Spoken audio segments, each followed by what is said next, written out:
Republican Senator Marsha Blackburn of the great state of Tennessee is a member of the Senate Judiciary, Veterans Affairs, and Finance Committees, and she's in focus now. Senator, what's happening to Biden as he leaves in terms of how the public sees him? Oh, Harris, the public is saying bye-bye. They are so pleased to see him leave because, just as you said, the American people are smart.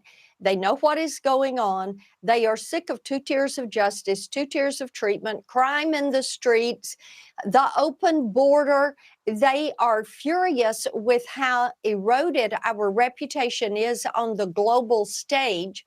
And they know that Joe Biden couldn't get anything done. Donald Trump gets elected. The Trump effect goes into play. And now you're beginning to see things move. So people watched in dismay and horror at that exit speech last night.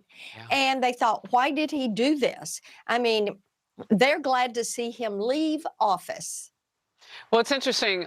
What we showed was just a little clip, but if you watch it in its entirety, it sounded like he was trying to find his way with the prompter. And I don't say that to pick on him, but this is the last time people legitimately are going to see you as the commander-in-chief. I just think in its totality, it took me back to June 27th and that debate that sank his ship. Yes, you're right about that. Why would his family have allowed him to do that? Last night, he obviously was not in shape to give that address. And yet you see the pictures of the vice president and her spouse, of Jill Biden, of Hunter and his wife. They're all sitting there. Why did they allow that to happen? And the same thing with that debate back in June. But the thing is, the American people know that this administration has not served them well. Our enemies do not fear us. Our border is wide open. There is crime in the street. There's death from fentanyl and from drug trafficking and sex trafficking and human trafficking. And there are 2 tiers of justice, and people are ready to get this over with. I want to get to this. Biden's goodbye is a hello to 2028 for Democrats who are desperately searching for new leadership. New polling shows voters don't know who that new leadership will be. Some top responses about who voters see as leaders of the Democratic Party are, I don't know, and nobody. What is it like being on the Hill? And look, you all have to work together to move forward. You have the majority and the Senate, but you want to work together. I know the spirit of how things get done on Capitol Hill. That's right. How is that going to go? You don't have to talk to the Democrats unless you get to a point where you need a 60% majority. But Harris, I want them to come to the table and work with us. I would hope they learned something from the November elections. But as we saw in the hearing with Pam Bondi yesterday, you had some of the Senate Judiciary Democrats who were trying to relive 2020. They didn't want to talk about crime. They didn't want to talk about human trafficking or the border. They didn't want to talk about the expertise that she brings to the job. What they wanted to do was say, are you going to go after this person or that person? Well, what are they telegraphing there? That they think those people did something wrong is what they're telegraphing. What the American people are saying to the Democrats is, look, you people need to get over yourselves. You need to realize inflation is killing us. Crime is killing us. Gangs are in communities. We're not highly regarded around the world. Every town's a border town. Every state's a border state. Work with us. Let's make America safe and prosperous and healthy.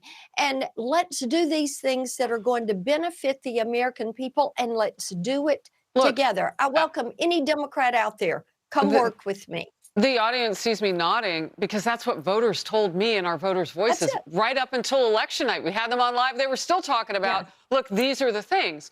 So why not use your last days for your legacy to be maybe just picking one that you'd like to at least be working on before you leave? Instead, we've seen just a slew of commutations and pardons from Biden and shots at Trump and voters, need for the border to be addressed, all those things. It's been really interesting to watch the legacy grab. Speaking of which, illegal immigrant crime front and center with inauguration on Monday. The U.S. Senate, all of you senators, may hold another procedural vote on the Laken Riley Act as soon as today. Republicans are warning Democrats not to try to water down this bill. The bill is named after that 22-year-old Georgia University student who was murdered, that nursing student murdered by an illegal immigrant and convicted of it.